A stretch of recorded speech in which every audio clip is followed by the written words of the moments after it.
Welcome to this, I think it's Wednesday. Is it a Wednesday? I think it's a Wednesday webcast. A little bit earlier than normal, but, needs must. Yeah. And myself and Al are joined tonight by Sarah Anderson from FosterWiki. Yeah, I was going to say, get the song out for both of you. Come on. Get the song out of the way first. So welcome back, Sarah. Thank you for joining us. Lovely to be here. Good. So what are we here to discuss tonight, Al? Well, you can tell I've done zilch preparation for. Well, I have, but I don't believe you've done zilch. I would imagine you've probably scrolled through Facebook for 10 minutes. I would. Well, to be honest with you, we've been trying to speak for ages, and we're just one of those things where we pushed it back for a week, and we couldn't have diaries and schedules because I think there's been lots of happening in terms of the momentum behind FosterWiki and some of the campaigns, some of the court cases, and it just. So I think even if we just had a general catch up, but I also know in the midst of all that, you've been sort of compiling research, you've got campaigns going. Start at the beginning and work your way through them. That's the best way of going it. Yeah. Alphabetical order, please. Alphabetical order. Well, we've been working on recruitment. That's a very, very big topic at the moment. It's on everybody's deck. Now, I would like to ask you a question, actually, because the government have just started the pilot for the regional recruitment hubs, and I believe you had something similar in adoption. Your friend, and my friend Marco is heading up or working with the team that are doing the recruitment hubs. I think they've got some good ideas. I think, it could do with a little bit more innovation. Let's see what they come up with. But I'm afraid sometimes that we go down the same rabbit hole and nothing will to stop you before, because there's a lot of stuff that we know because we're kind of around this stuff all the time.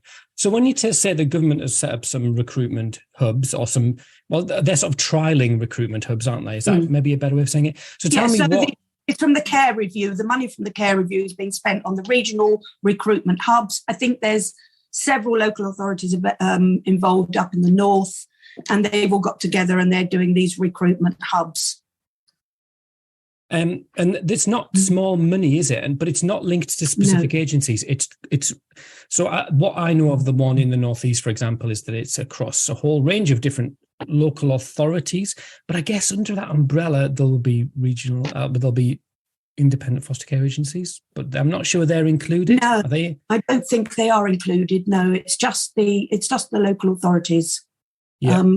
But the figures are really staggering in foster care. I'll give you some figures, for instance. Yes. We haven't got the latest government figures, which I believe come out in November for fostering, but last year's statistics were 138,000 inquiries to foster.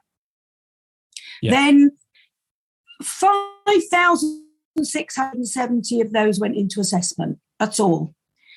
Nearly 4,000 pulled out. And 70% withdrew themselves. So out of the initial 138 inquiries, we had 1,745 foster carers approved out of it. Now, I cannot believe for a minute that 136,000 people weren't suitable to foster. So that's, for me, where the issues are with this. Yeah, I mean, I guess there's a full disclosure to be had from my point of view, is that I am the registered manager of a small independent foster care agency.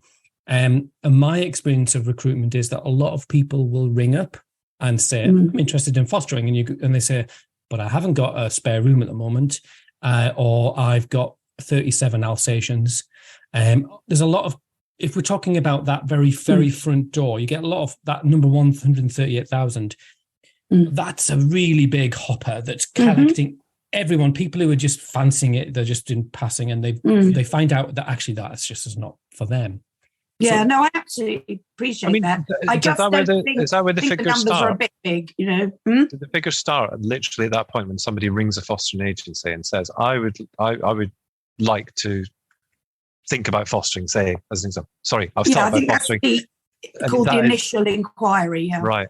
Okay, because that seems a bit weird that they would include... I'm probably a bit confused. No, I'm not confused by that. I'm saying that, if somebody was ringing up and they just weren't in a place to be able to foster, then why would they register that as a I don't know if they do, Scott. I haven't actually. That's a very, very good question, and one I'll look into. But actually, if it was 138 inquiries that did have a spare room, that's even more worrying. Yeah. Well, it is, but I think that from my experience, what I know is that the legislation is that that the start point is an initial inquiry form, which is name, address, really not very many details. So if you've got a website, that is your initial inquiry form. You go, I'm interested in fostering, put my name, my address, my contact details. I'm interested in fostering. And that could be the initial inquiry. And that's a statutory requirement. And then it would be, you'd go to a conversation, a visit. Then it would be a formal application. And then there's lots of points that could be measured at. I'm very on that, actually, because we are just writing our own assessment process. Right. We think that the whole thing needs a complete overhaul, and it's a bit of a dinosaur, the Form F, and we need to look at a completely different model. There, I'll throw that hand grenade in there. Well, Scott, you've had a Form F done. Scott, you've had a Form F done, haven't you? Yeah. So, I've had actually. Well, yeah. It was very well. When I think back to it, and bear in mind, 2013, I think we started it. I think with an independent fostering agency. Yeah, and it was. You're right. I think that it's very clunky. I get why some of it is like that. Don't get me wrong. I mean, let's face it. We're not going to just let anybody foster, because that would just be, ridiculous. But I did find it very clunky, and what I did kind of not necessarily push against, but what I think frustrated us was our previous experiences were not taken into account within that. So, we'd adopted twice, and there was none of that taken into account. Yes, they spoke to the boys and all that sort of stuff, but there was none of that kind of working with our assessing agency for adoption to say, actually, do you know what, these guys have adopted? Absolutely. What can we use that's already been done, rather than just doing extra work? But I guess the kind of the end processes in fostering are very well. I mean, the whole process, let's face it, is very similar to adoption in terms of how it kind of rolls. But I did find it a very lengthy process, considering. And I think that when I then got involved in special guardians, or other permanents, should we say, in panels, I found that as equally frustrating, because there was this kind of assumption that I know it's not relevant to fostering, but special guardians were just assumed to be taking these children in, but there was no kind of real assessment process done. It was all based on the fostering process, which is very different. But I think for me, the Form F was just very clunky. It was. I've not experienced a local authority Form F assessment, but certainly from a private fostering agency, there was a lot of I's to dot and a lot of T's to cross. And, I think that they kind of went above and beyond where they should have been to kind of get to that point. Yeah, I think there's a lot that they do that aren't in the regulations. First of all, let me stipulate, absolutely. Yeah. Actually, we think ours is stronger on safeguarding.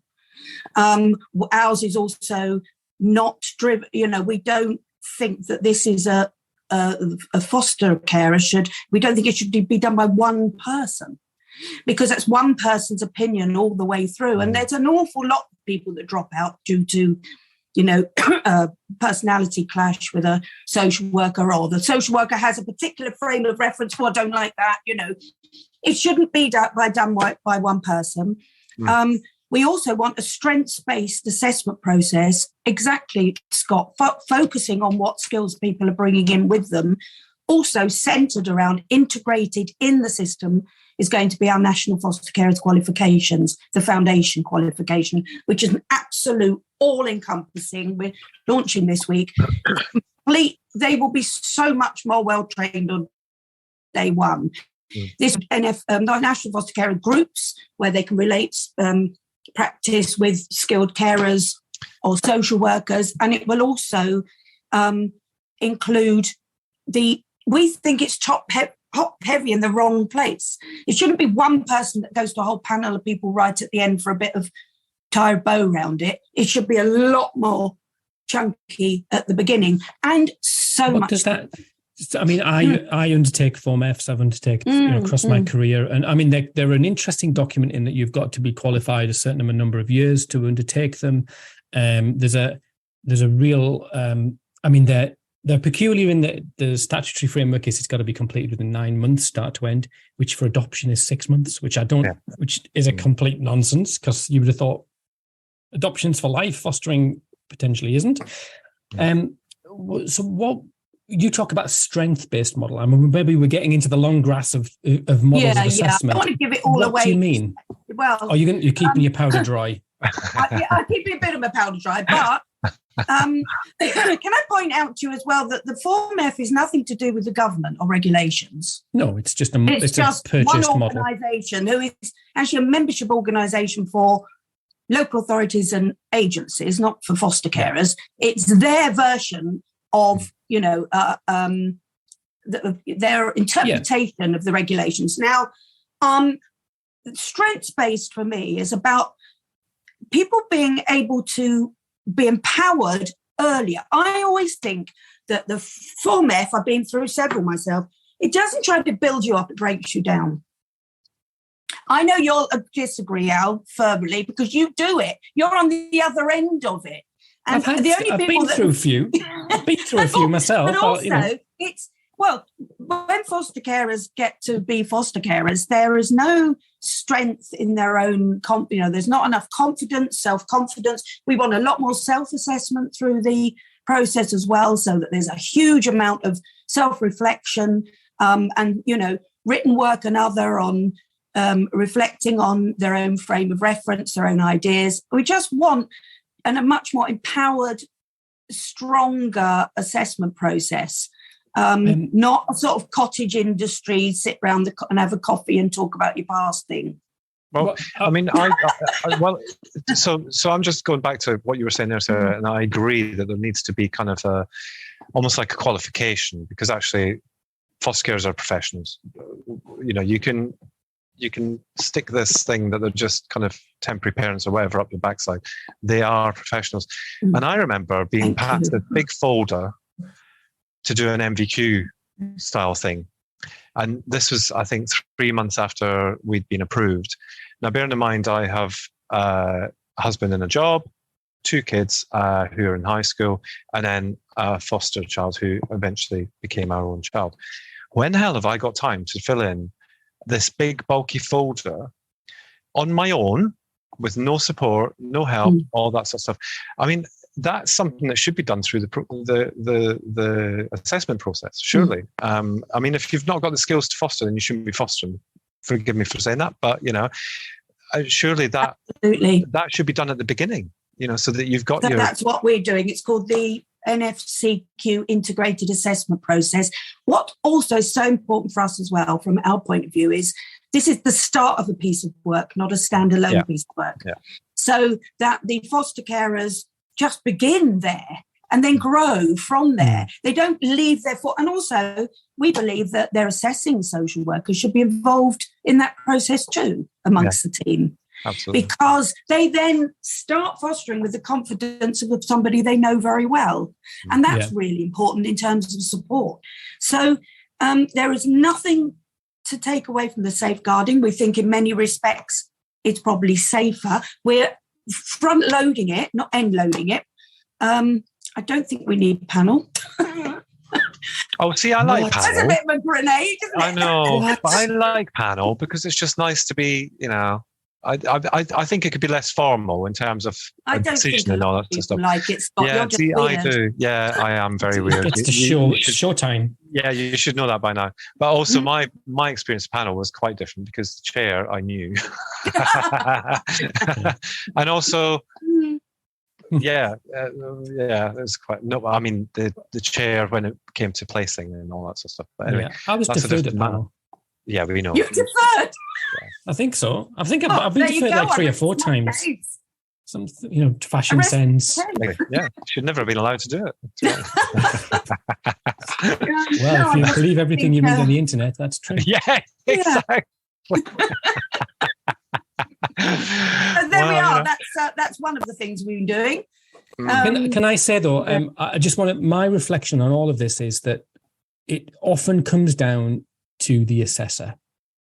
And I think that for me, my experience of having them done to me, supervising people doing them, that how people are taken through regardless of, you could come up with the best format you've got, the practitioner is the key, because you can deliver a difficult process in a way that empowers, that people feel heard, that people feel their strengths are drawn out, or you can do it in a way that just feels like they're ticking boxes. I think that it's far too hit and hope. And I think that we shouldn't be in the hands of one assessor. And that's because also we were also doing it in units. So if a carer hasn't quite got through one unit, we can go back with them and say, there's a lot of autonomy in this. We're not running it, but we will help. But they can go back over that unit, see where they weren't, where they were weak, where they could improve, work with them on that. So we don't necessarily lose people. But it must be more people on the assessment than a panel sat at the end. We have to have several people's frame of reference on foster carers, not one person all the way through. And it is very, very inconsistent in terms of who assesses. I'm not having a go at the assessors. They work bloody hard, and I take my hat off to them. This isn't about that at all. This is about modernising a system that desperately needs it. But I would argue that it is about the assessors, because I think that you've got to have the best system in the world wielded by people who are incompetent or not capable, maybe is a better way of saying it, or not experienced. It becomes just as good as the person facilitating it. Dreadful stories. I'm not going to do them, but I have had some really bad experiences. But I don't want to say that's the general thing. For my mind, it's about revolutionising and modernising in order to recruit more, recruit better, to have people better trained when they start. Our foundation course that they will do in that assessment period is absolutely, an in-depth, proper look. And also, carers need to be educated about the system. Yeah. So many people start and they go, when I started, I remember saying, somebody said there's the LAC review this afternoon or next week or whatever. And I had to turn around to my child and go, what's a LAC review? She was a sort of seasoned pro, my new child, and been through 20,000 LAC reviews in 50 different placements. And she went, this is what it is. I'm hoping it's better now, but somebody last week rang the helpline at FosterWiki or got in touch via email. We don't have phone lines yet, but we did ring her. Destroyed. She'd started fostering with an agency on a first aid certificate. And, I'm not saying that they're all that bad, but there are these sort of things have to be, we have to stop that kind of thing. Desperation is not an excuse to just let anybody look after our kids. And we cannot continue to say, we're desperate, so we just need to, if you've got a spare room, come on in. No, we have to find another way. But are we saying, because back to the original point, which was this kind of this really high level of people sort of making an inquiry, whatever that means in the framework and the legislation. But then the actual people coming out of the other end of the pipeline it's less than 1%, isn't it? Give or take. It's about 1%. And so, but what are the barriers? Is it that people actually get to know the system and go, I don't want to be part of that, or people coming away? Do we know why people don't get through? I think that we did some secret shoppers. And actually, we're probably going to do it a bit more, produce some data on it, because we've just gave a few secret shoppers a lot of apathy from the local authority recruitment teams. Yeah. Really, we'll hack and it arrives a week later. The agencies are quite pushy and will be all over it like a rash. So they often win, but they didn't feel the secret didn't feel they were truth out of people about things. And then they were being a bit furry about what you could earn doing it, because a lot of them were saying, well, if I give up work to foster, if I want to do teenagers, what is the remuneration? So there were things like, oh, we shouldn't be talking about the money at this stage. And there were quite a lot of rude things going on, if I'm honest, Yeah. I've worked with people. Sorry, Scott. Yeah, no, shut up, Al. No, because, yes, it is something that is kind of very sensitive to talk about, but actually people are giving up part of their lives to welcome someone in. So, the remuneration should be talked about in some way, shape or form very early on. Absolutely, yeah. And yes, I know that there are, because let's face it, and Sarah, you know this, there are some people who do it for the money. But absolutely, there are. But that's, I would imagine that's a very small proportion of foster carers that actually do it just for the money. But those are the ones that they will be found out. Because if they're not caring for a child properly, and it's just about money, then that's different. Well, can I separate those 2 points? Because I think that's fine. If you do this as a source of income, so what? What's wrong with that? Absolutely, I did. Yeah, I'm not saying that's a bad thing. I'm not saying that's a bad thing. That's why I got into it, because I was still at home. I was still a stay-at-home dad, and I thought, what can I do? So let's go fostering and make a bit of, not a bit of money, because there's not very much money in fostering. It's pretty exactly. Simple. It's just we're not rich on fostering. Absolutely. We're not rich. But also, why should we expect people who foster to live on the breadline? It's the only occupation I know where the less you're paid, somehow you're better at the job. We can't. We need to be. We need to have these conversations. They're really important. Yes, we need to weed out those that do it for the money. It's a complex situation, of course it is. But I tell you what, in all honesty, we need to face up to the fact that we need to improve and raise standards of foster care across the country. There are some not very good foster carers out there, and we keep calling them all heroes and angels. But we need to, have a look in the mirror as foster carers and really focus on what these children need so badly as well. Placements are breaking down. They get handed around the system. We need to laser focus on the quality of care they're getting from the foster carers. Yeah. I'm going to move us on, because we got, we could keep going in that subject, because I feel like it's a really deep. So tell me what else you crazy cats at Wiki have been up to. Can't help yourself. I could literally hear myself saying, haven't rebranded yet. I'm surprised you haven't rebranded to call yourself FosterWiki. Labour of love for the last couple of years. We've been working on, it's going to be I'll announce it here because it's going to be launched this week. The National Foster Carers Qualifications. A huge group of people got together, and everybody says the same thing, that the training is too fragmented. You never know just how a foster carer is trained and whether they're going to meet the needs of the child. We needed a robust education that pulled everything together.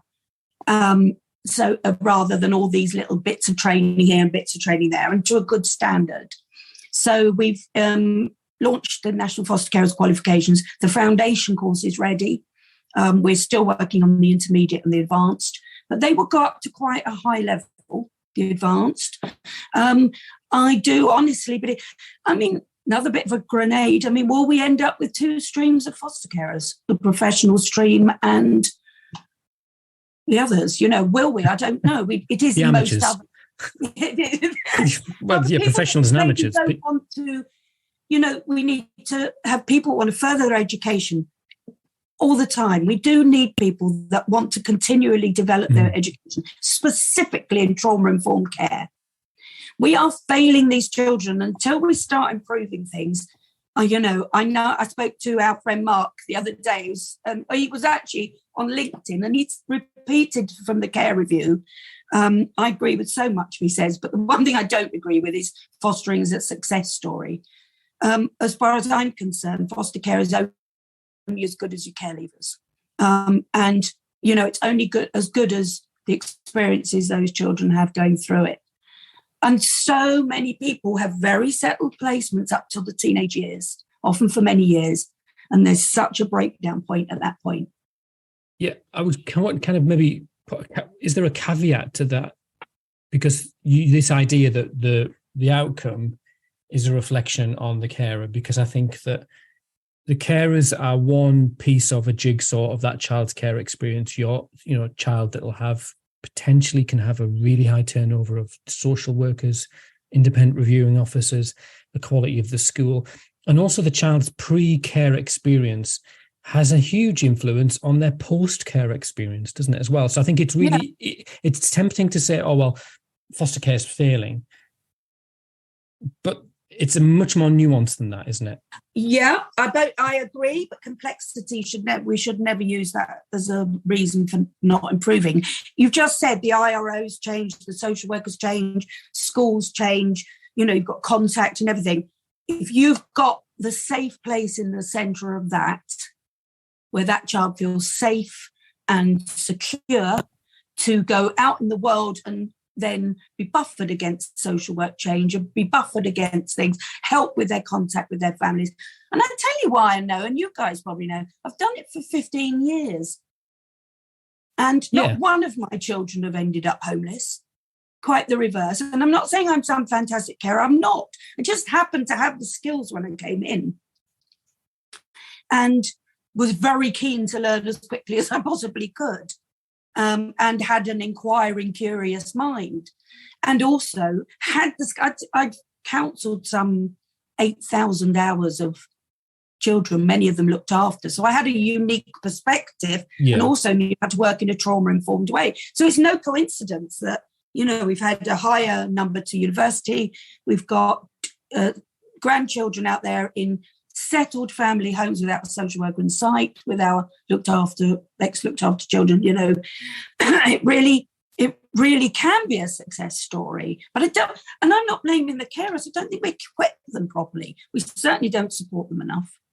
That comes up time and time again. But we don't equip them properly, and we are just part of the puzzle, yes. But I feel that equipping them with a better education from day one, because don't forget, of those 1,740 foster carers that were approved, a third of them will be gone in just over a year. And I guess my experience again, fostering for a certain length of time, everybody thinks that, oh, well, they receive training because that's part of the, whatever. So what is it for? Training things? I'm saying things because it could be anything. There's no legislation around that.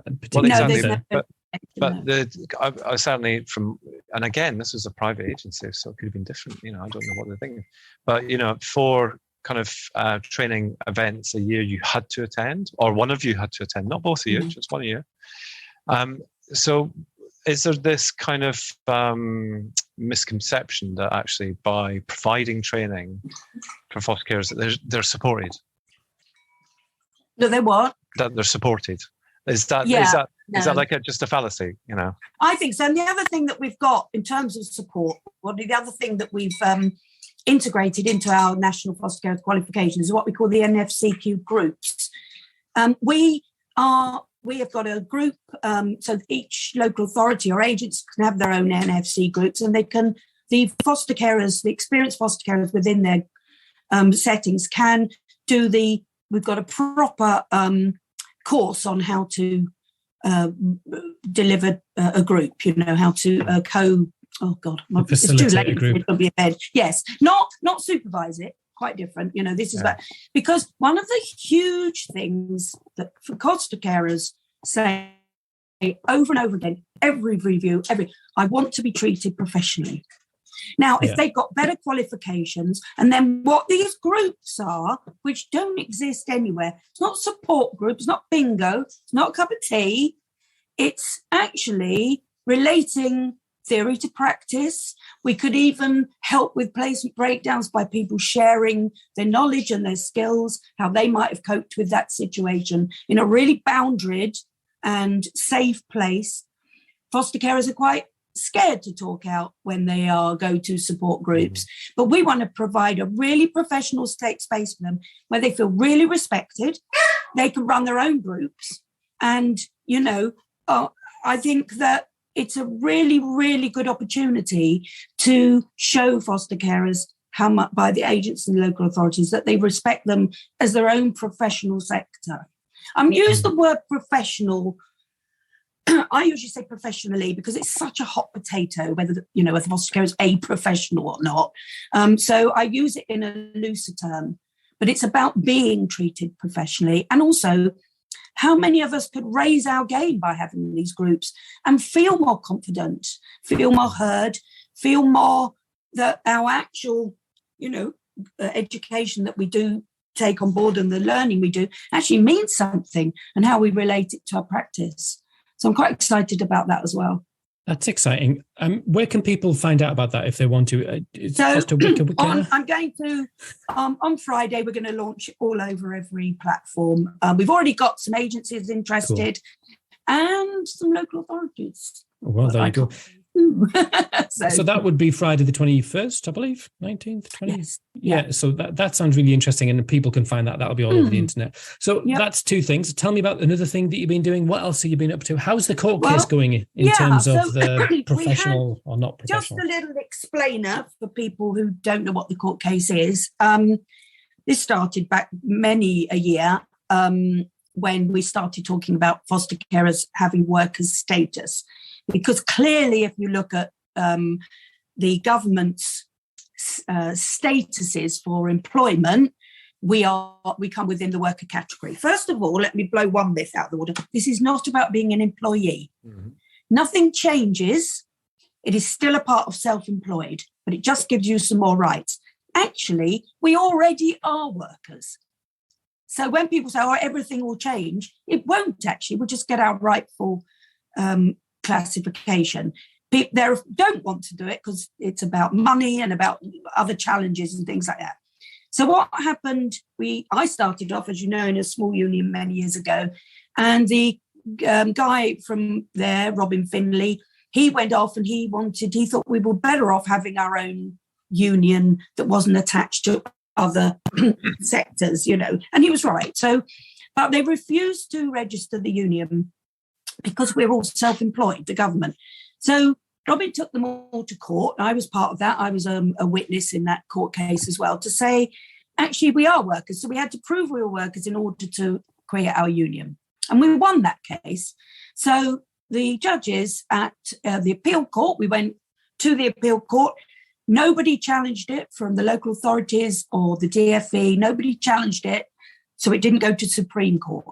The union was formed, and we were considered workers for the point of having a union.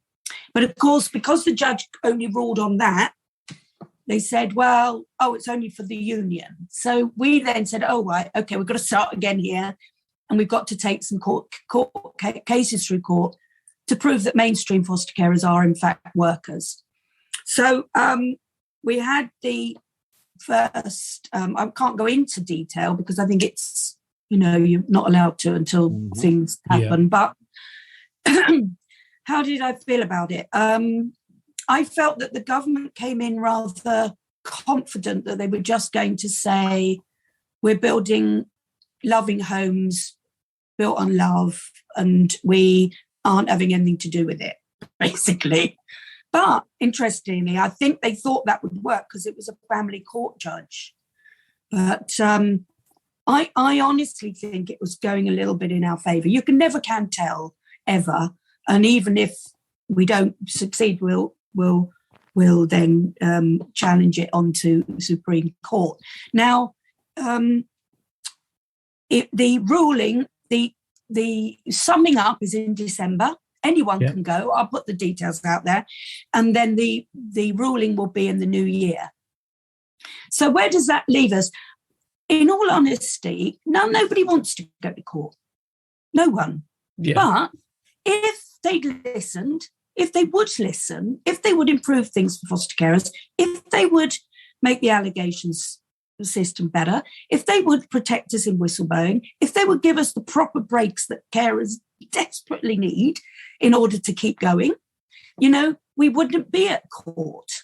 But the way we can establish that is through worker status, and then we have a legal entitlement to time off, and whistleblowing protection, the right to unionise and have collective bargaining and everything like that. That's, I mean, I guess it's watch this space, really, isn't it? Because I guess depending on what happens out of that, I am conscious that we usually only go about 45 minutes, got 10 more minutes. One of the things that we had this conversation, I think it was an online conversation. I was going to say spat. It wasn't a spat. It might turn into a spat.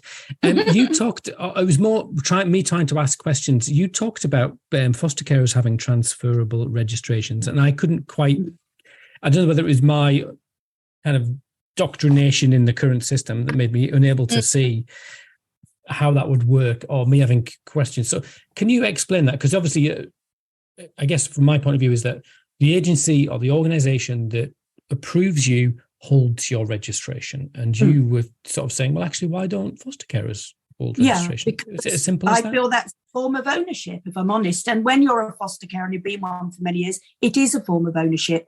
And you have to be very, very careful what you say, what you know, how you do things, how you are with, you know, it's a really walking on eggshells thing at time. And because of that ownership, they can get rid of you. And because we have no rights, you can just be got rid of in the snap of a finger, really. And it's very, very easy to deregister foster carers because there isn't a fair system. Now, do you have evidence of that happening? I mean, I'm not being combative, but statistically, do you have any statistics on that? I have done this, Al, for allegations I've done for, I'll tell you how bad it was. I had to stop, and I had a sort of family intervention almost, because I'd be up to 2:00 at night all day on the phone to people. I mean, I have done thousands of them, and they're heartbreaking, and they bring you to your knees, and so few of them are actually truly and honestly about harm to a child. There's so much that goes on with the allegation system that shouldn't. I don't want to use all the unprofessional words, but big angry words. We can do more work on it, but you know, the statistics are 78% of them are unfounded or unsubstantiated. And yes, I know before you say that, it's a complex description, but notice when you're a foster carer, you can either be guilty or a little less guilty. You could never not have done it. Well, so you get left with this stain on your record. But let's go back to the ownership of the fostering, your registration. Yeah. I would like to see a central licensing body similar to Social Work England. Right. So that foster carers go and they get, you know, assessed, passed to be foster carers. They hold their own license in their hand. This is what France have done since 1989, and it's very successful. So before anyone goes, oh, what? Because of this, it's very good out there. And actually, you go to the bank out there and they roll out the red carpet a bit for you, you know, if you're a foster carer. They don't see it as the sort of lowly occupation it is that they do here. I mean, it just seems sensible, doesn't it? I mean, we've got a national database for DBS. I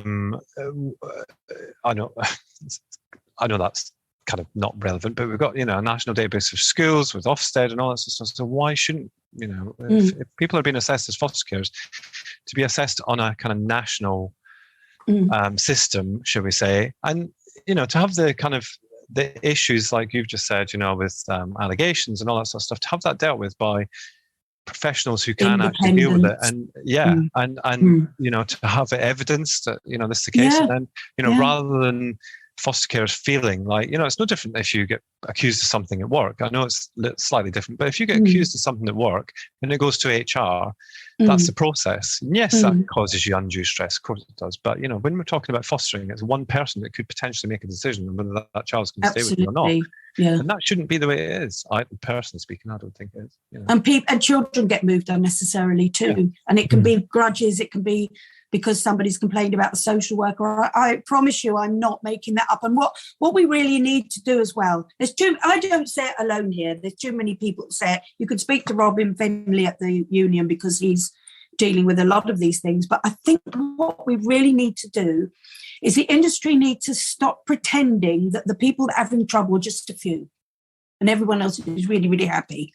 Yeah. They diminish. They're not doing it. They're not doing this community of foster care any good. People are just leaving, and people aren't joining, and it's no good. Diminishing or disparaging those few as either troublemakers or it's just, they aren't. It's a really, really unhappy sector. And I think that, the people at the top as well never get this filtered up to them, because their social workers will say, oh, everyone's happy, so-and-so's happy, this is all going well. There's this massive disparity between the top of the chain and what actually gets filtered up to them from the front line. Yeah. But it feels we also have a two-track system. We've got carers. I mean, I don't know. I've got no statistical evidence for this whatsoever, but I would probably expect that carers within certain local authorities are probably less happy, within some independents and maybe more happy. And that reflects a system where how the funding works. And there's lots of evidence to suggest it makes no odds ultimately to who, from a financial point of view. But one of the things I reflected on was you use the comparison of me as a social worker. Well, I paid for my own training and I pay for my own registration. To get my license as a social worker, it's my license, but I paid for it. And what's the system in France? And so I'm asking questions about a system that's you're kind of hypothesizing about. Yeah, I mean, I'm not. They don't pay for it out in France. It is funded by the government and funded by the central licensing body. In America, interestingly enough, you pay about $9,000. I've heard to foster. And but they don't have any better outcomes than us. I think that if you imagine how much the local authorities and the agencies won't have to do anymore. You won't have to do any assessments. You won't have to do any recruitment. You won't have to do any panels. You won't have to do any allegations. All goes like it does to Social Work England to there. Obviously, you've got to tidy up a bit of bits there because, if there is a safeguarding risk, that would have to be dealt with quite quickly. But, and I'm not denying that, there are obviously complexities to it, but we have to do something. And honestly, if not now, when? Because it's all getting pretty desperate out there. The recruitment crisis is terrifying when you look at the figures.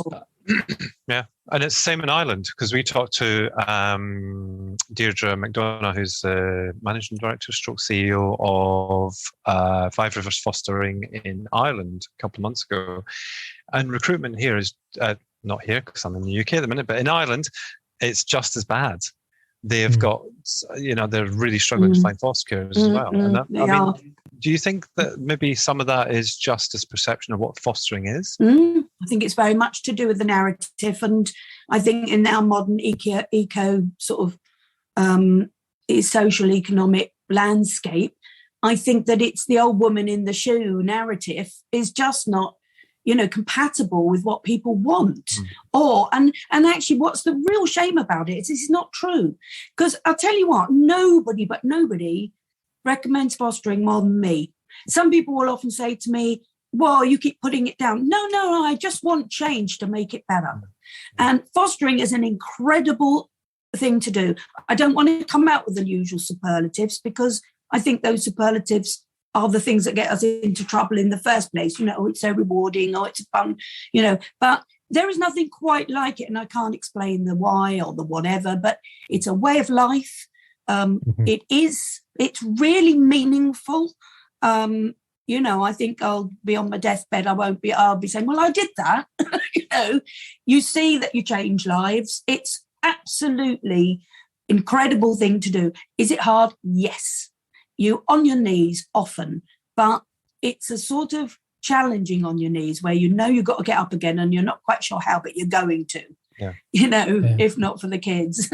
I mean, I reflect on people I know and I've met, and I was a foster carer. I'm not a foster care anymore, because we adopted the children we were asked to, And I often reflect that when you talk to people who've been foster carers and you say, well, what did you find? And they'll talk about things and they'll go, well, we expected it to be hard work with children, but we didn't expect the system.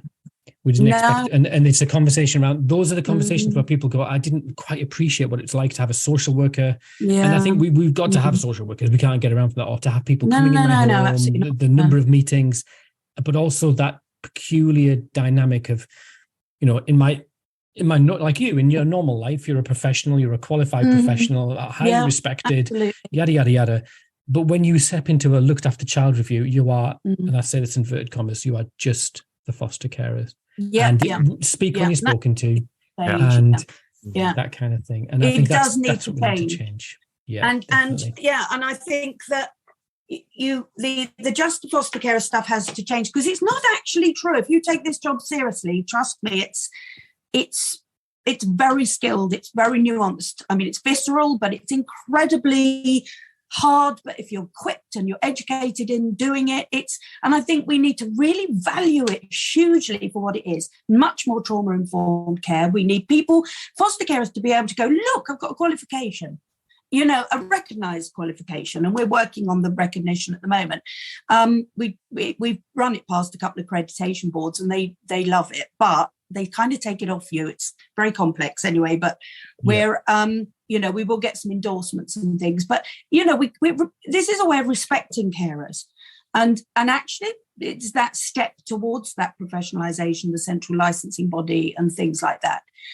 If we've got proper qualifications and people, and also if you look on the National Foster Carers website when it comes out on Friday, there's also an evidence page. It's a bit of a long read, 11,000 words long, but it goes back over the years. It goes through all care reviews and everything that people have said, and lots of research by people like the Social Market Foundation on why we need this and what boxes it will tick, and why we need to.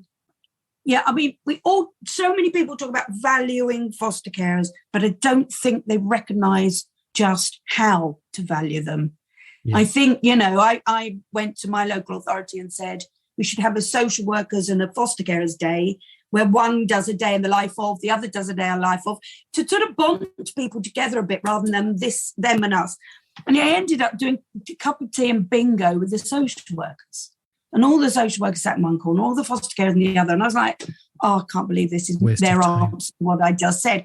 Also, what's really, really important, everybody, including the social workers, including the IROs, the managers, a lot of them are weary. And I think that them and us thing, because everyone's got their own pain or struggles or differences, and it's theirs, and they can't see the others. And I think that we need to, if there's some way that we can make that sector, make the social workers and the foster carers such much more coherent entity who are all working together. There isn't enough of that, I don't think. We're at probably the end of our time limit, and I've got a few comments, a few from a couple of social workers, supervising social workers, I believe. Probably. Yeah, so I could just say anything, but no, they're genuinely kind of affirming what you're saying. On our Facebook page, so if people want to check in and add comments and keep commenting. One saying specifically, I support so many carers now who leave in moral distress. So I'm presuming that they mean that the carers actually just find themselves caught in a system that they feel just not comfortable with. Another one from another social worker is, I received a call from an applicant or a potential applicant asking me to provide a room because he wants to do fostering and he has no room available.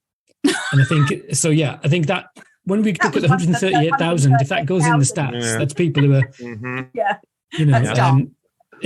but I think that maybe does reflect. That could be, if it comes through a website, if someone, then it goes in the stats, isn't it? And it's a clear, no, we're not going to build you a new house and set you up. And then the last one is from, I believe, a foster carer. Let me see. This is in relation to money, in saying how many people apply for a job without knowing what they will be remunerated. And I think that's, absolutely that's important. Why would you do that? Or they're promised one thing and get another. That's the big one as well. Yeah. And sort of we give my you line is fees for high needs children. And then when the child arrives, oh, sorry, this isn't high needs, this one. Well, I mean, I work in North London and I've seen bush shelters that have said you can earn up to £850 a week for a child. No, you can't. And you go, well, that's one particular child with an awful lot of needs. But I've not known that foster carer. I mean, we were on high fees. We were on high fees in Hampshire, but nowhere near that. Yeah, that's special money. Sarah, thank you so much. It's been, as always, fascinating. I feel like we could have literally done 3 or 4 hours at this, couldn't we? But that feels like, I know Scott's got to be somewhere, haven't you, Scott? Have I? Oh, maybe that's just a secret. No, originally that was the plan, but sadly the person whose birthday it is decided to contract pneumonia. Oh, no. It's all about them. So we're not going anywhere. Oh, I hope it gets better. That was the reason why we did this so early, so I could go outside, but I'm not going anywhere now. So never mind. Well, thanks for the opportunity, guys. It's always so lovely to be on with you, and you can sing us out with your theme tune, can't you? Oh, wiki wiki wah, wiki wiki wah. Oh, bless your heart. Look after yourself, Sarah. Yeah, Thanks, we'll Sarah. do. Yeah. Bye. Bye.